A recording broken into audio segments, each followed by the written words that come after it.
Né? Aí a minha mãe, Cida, a irmã Lisane, a irmã Alzira e a irmã Martina, pela leitura de Tiago, capítulo 2. Vamos refletir um pouquinho sobre ele nesse tempo que nos resta, antes da gente começar o nosso tempo de oração. Esse livro, né, a gente está vendo que foi escrito pelo consenso, né, pelo irmão de Jesus. E agora, o que ele está fazendo é um estímulo para que a gente possa focar na coerência entre aquilo que a gente crê e aquilo que a gente vive. Então, aqui, na verdade, foram quatro as leitoras, mas, na verdade, tem duas grandes divisões que a gente pode começar a conversar sobre elas. A primeira é a proibição do favoritismo. Então, o Tiago, aqui, ele está condenando a acepção de pessoas dentro da comunidade cristã. Eu não sei se você entende esse termo, né? Acepção. Quer dizer, ele tem vários sentidos, e inclusive um deles é sentido. Então, na acepção do termo, por exemplo, dessa frase, né? Olha, disse a ele que ficasse frio, que as coisas iriam se resolver. Veja só, aqui o sentido não é da pessoa entrar numa geladeira, né? Fica frio que as coisas vão se resolver. Mas sim, é que ele mantenha a calma, mantenha o sangue frio e não se preocupe. Então, a acepção desse termo que eu estou falando é que ele fique calmo, fique tranquilo. Agora, aqui no caso que a gente está interpretando na questão bíblica, é justamente de igualdade, de não dar tratamento desigual para um e para outro, ser parcial, não fazer acepção de pessoas, não discriminar pessoas.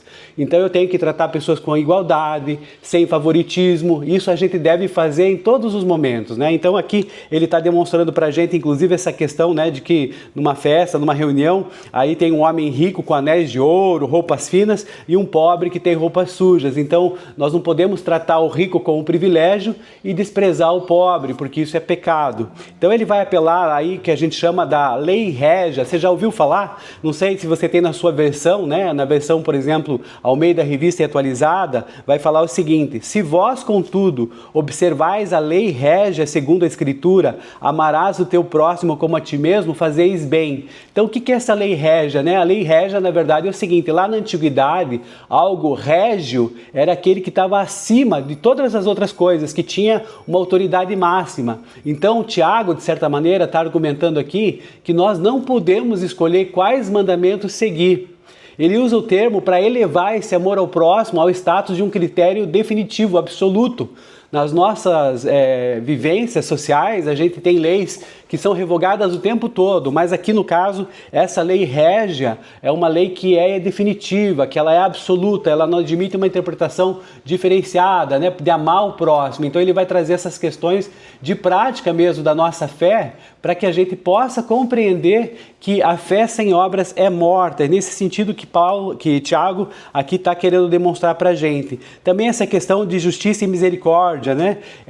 Assim, a gente tem que tentar entender que essas questões de misericórdia, elas precisam se transportar para a questão prática das nossas vidas. E depois ali na segunda parte, a relação entre fé e obras, é que Tiago vai demonstrar aqui que ele argumenta que a fé intelectual ou teórica de nada vale se ela não produzir ações efetivas no mundo fenomênico. A gente tem falado aqui, nós somos extremamente defensores, né? Tem um monte de teologia hoje, teologia da prosperidade, teologias mil.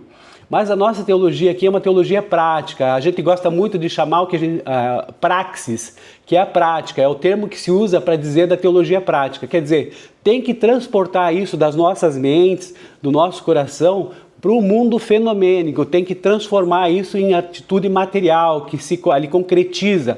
E isso é muito bom, meus irmãos, porque a gente entendendo essa questão da teologia prática, de que nós também somos missionários integrais, quer dizer que nós somos missionários aqui nesse momento, na sala de oração, lá no culto dentro da igreja, no trabalho, nas situações mais complicadas das nossas vidas, nós também temos que exercer a missão integral. Então, é essa identidade que você tem quando você entra nessa sala de oração, você tem um pacto, né? Vamos dizer assim, um pacto que você anui com isso de uma forma implícita, sem querer, com essas questões que nós trabalhamos. Então, com a teologia prática e com a missão integral. E aqui nesse texto de Tiago 2, é isso mesmo que Tiago está dizendo: a fé sem obras é morta. Quer dizer, não adianta nada ficar aqui a gente conversando um monte de coisas, refletindo sobre situações, se isso não se passar, né, numa questão material ali concreta.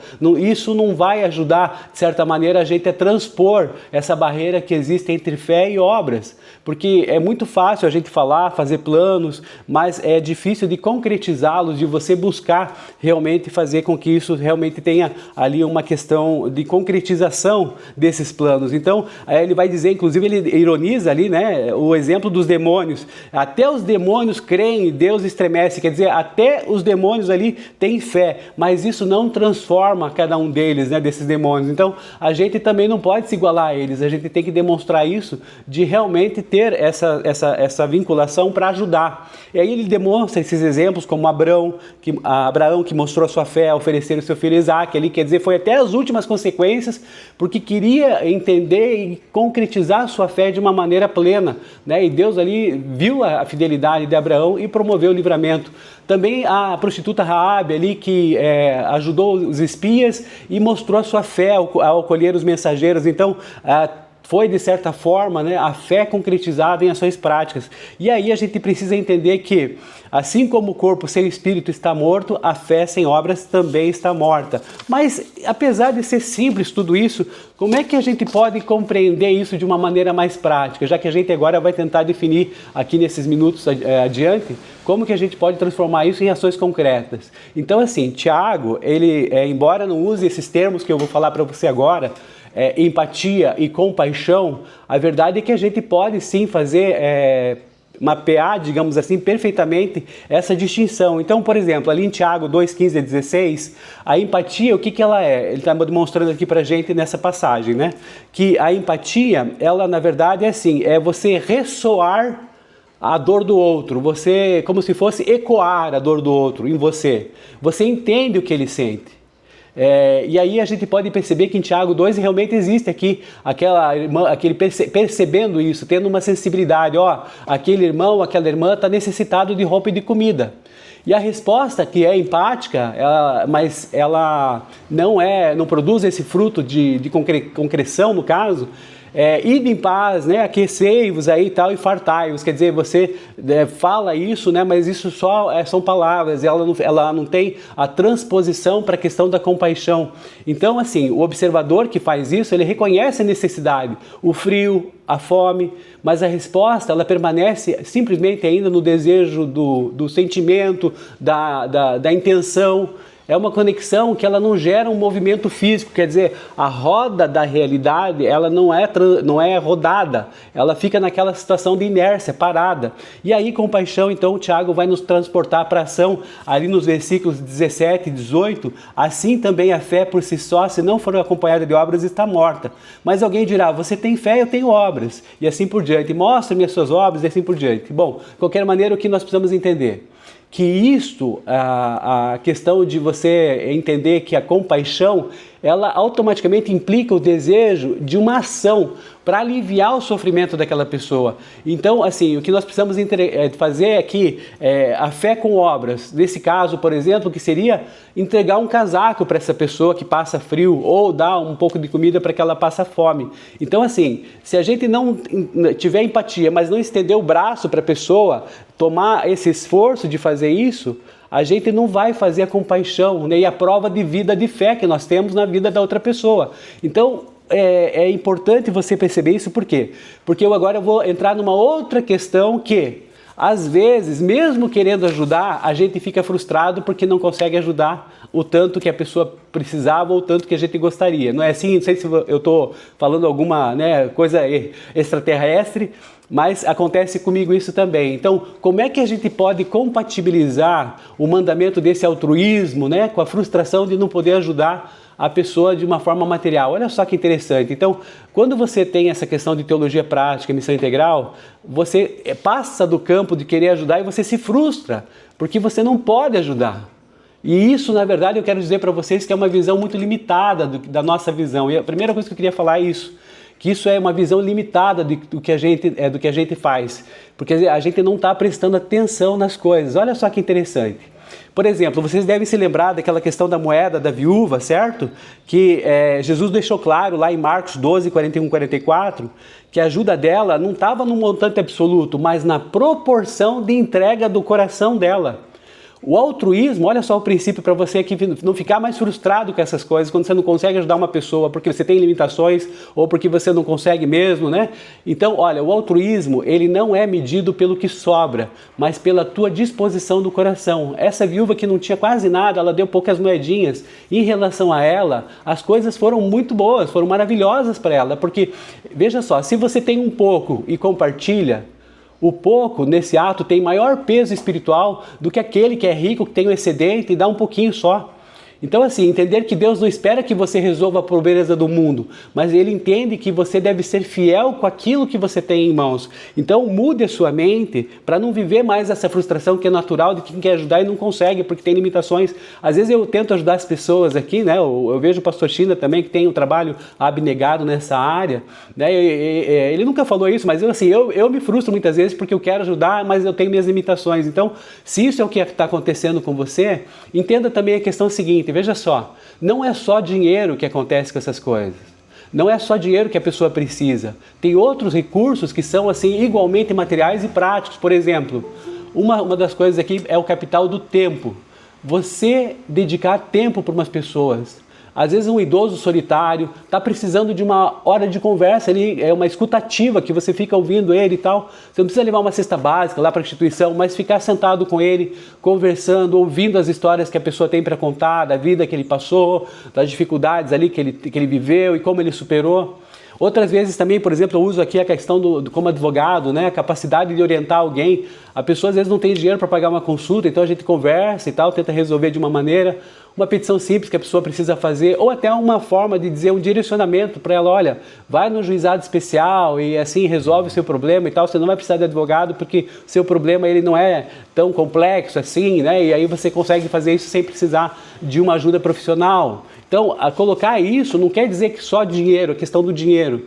Você tem que atuar, na verdade, assim, compreender essa questão de que se você não tem esse dinheiro, você de repente pode saber alguém que tenha, que possa ajudar uma ONG, por exemplo. Nós temos a questão da ABEC também, né? E a gente precisa atuar como pontes. O pastor China sempre fala, construamos pontes e não muros. Então, quer dizer, você é o elo de ligação entre a necessidade de uma pessoa, seja ela qual for, e a solução dessa dificuldade.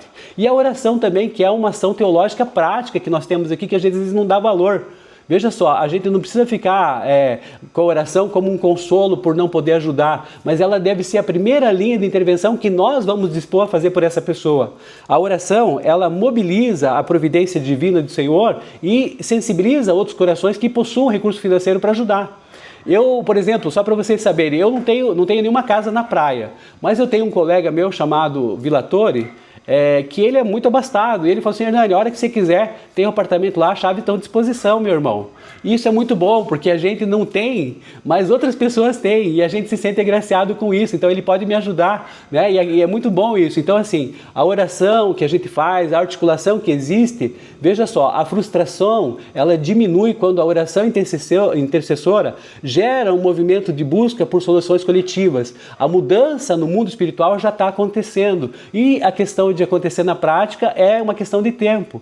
Então, nesse sentido, por exemplo, também ajudar de uma outra maneira. Então, só para vocês saberem, a ABEC, que é a nossa Associação de Beneficência, gente, eu entrei com uma ação civil pública em 2010 para que a gente fizesse aqui asfaltamento das marginais da BR, porque era um monte de buraco, era um monte de estrada de chão, de pó, e isso já está sendo ajudado. Depois de 6 anos, quase 6 anos, 5 anos e meio, a gente já está lá com 65% do asfalto nas marginais da BR, ali do Jardim Botânico até a divisa com São José dos Pinhais feitas, falta só um pouquinho. Olha só que beleza, isso na verdade está sendo um trabalho altruísta, né? Foi a entidade querendo ajudar não só o pessoal aqui do Cajuru, mas todas as pessoas que passam naquelas marginais da BR. Então é isso que a gente pode fazer, ajudar. E agora eu queria ainda me estender um pouquinho mais, eu vou usar 2 minutos, 3 minutos do seu tempo para explicar uma coisa. Quando alguém for te pedir alguma coisa e você não tiver como ajudar, não dê um não como uma resposta definitiva. Traga uma solução intermediária. Então, se a pessoa está te pedindo 100%, um exemplo, 100%, e você não pode ajudar, não diga não e encerre a conversa. Tente fazer os 5% do que ela está pedindo. Vou te dar um exemplo aqui só para vocês entenderem. Então, assim, A pessoa vem, tá me pedindo alguma coisa e tal, olha, eu não posso advogar para você nesse caso, mas eu vou te indicar a Defensoria Pública, que ela pode trazer para você alguma possibilidade de você resolver seu problema. Veja só, eu não disse não para essa pessoa, porque se ela me perguntasse e eu fosse bem honesto, bem direto, dizer não atendo assim e tal essas causas, e fecho parênteses aqui. Agora, quando eu me disponho a dar alguma solução a ela, mesmo que ela não seja resolvido o problema dela, ela se sente importante nesse processo. E é isso que é importante a gente compreender, essa questão de você não dar o não definitivo, você trazer para a pessoa uma solução intermediária, ainda que não seja ideal, mas é a mais razoável dentro daquilo, porque você demonstra para a pessoa que ela é importante para você. E às vezes as pessoas estão ali mais sedentas, não talvez de resolver o problema dela de uma outra maneira, mas elas estão sedentas de entender que ela é importante para você de alguma forma. Em termos de rejeição, o mundo está cheio. Eu quero trazer um exemplo aqui também de um autor chamado Jia Jiang, né? Ele, Vivendo o Medo da Rejeição, é mais ou menos o livro, eu vou colocar depois para você ver. Ele quis fazer 100 dias de rejeição, ele quis ter os não das pessoas, mas ele queria saber o porquê que elas diziam não para ele, porque ele tinha muita dificuldade nessa área. Eu li esse livro em 2020, quando a gente se candidatou ali para a questão da política. O que aconteceu? Ele percebeu que os nãos que a gente recebe, na verdade eles não são em relação a você, muito mais tem a ver às vezes com a pessoa que diz não. Alguma dificuldade que ela viveu, esse tipo de coisa, e às vezes a gente traz isso para dentro de nós e causa para nós um rebuliço na nossa vida que a gente não consegue vencer. A gente fica frustrado, achando o que está errado, o que tem comigo, e na verdade é outra pessoa. E vou dizer mais um exemplo aqui, só para vocês entenderem. Um dia ele começou a receber vários nãos e começou a ficar, digamos, escolado com aquilo. Ele já não se importava e fazia pedidos os mais esdrúxulos possível. Um dia ele pediu, só para vocês entenderem, para plantar, ele bateu na porta de uma pessoa, de um estranho que ele não conhecia, dizia assim, ó, eu quero plantar uma flor no teu jardim. E ele recebeu um não. Só que daí ele falou assim, mas por que você me disse não? Ele explicou que ele tinha um cachorro naquela casa, porque ele podia, primeiramente, ele podia entender o seguinte, o cara disse não para mim, o que ele tá me rejeitando? Não. O cara explicou que ele tinha um cachorro dentro de casa, que ia destruir aquela flor que ele plantasse, mas esse estranho ainda falou para ele assim, olha, tem essa vizinha aqui, que é a Corne, né, lá nesse exemplo que ele está dando, que adora jardinagem, você vai gostar. O que aconteceu? Ela aceitou que ele plantasse a flor no jardim daquela desconhecida. Então, eu estou dando esses exemplos para vocês compreenderem que o verdadeiro cristianismo, ele rejeita o preconceito social, rejeita a acepção de pessoas e prova a autenticidade da nossa fé por meio de ações como essa que eu falei para vocês, tão extraordinárias, que demonstram que são práticas do nosso amor e nossa obediência. Então, eu achei interessante nós trazermos essas informações para você, porque às vezes a gente fica naquela coisa de rejeição e de dizer não, e não sei o que, e não sabe como ajudar e fica frustrado. Hoje eu quis trazer para você um lenitivo, quer dizer, uma nova visão que vai amenizar tudo isso que às vezes a gente sofre por não poder ajudar. Veja só, você é uma pessoa que Deus te ama, você é uma pessoa que você tem as suas limitações, como qualquer um de nós, mas você não é onipotente, né? Então a gente tem que ter ideia realmente que nós somos limitados. Por qualquer situação, mesmo o cara mais rico, ele tem as suas limitações e nós também temos as nossas. Mas esse Deus que cura, esse Deus que sara, esse Deus que age pelas nossas intercessões, que coloca amigos na nossa vida, que nos coloca uma outra maneira de dizer não para as pessoas, esse é o Deus que transforma e a nossa fé precisa então ser transposta para ser prática. E é isso que eu queria trazer para os irmãos hoje nessa manhã. Espero que você tenha compreendido, né? E a gente vai fazer uma pílula teológica daqui a pouco também com relação a esse tema.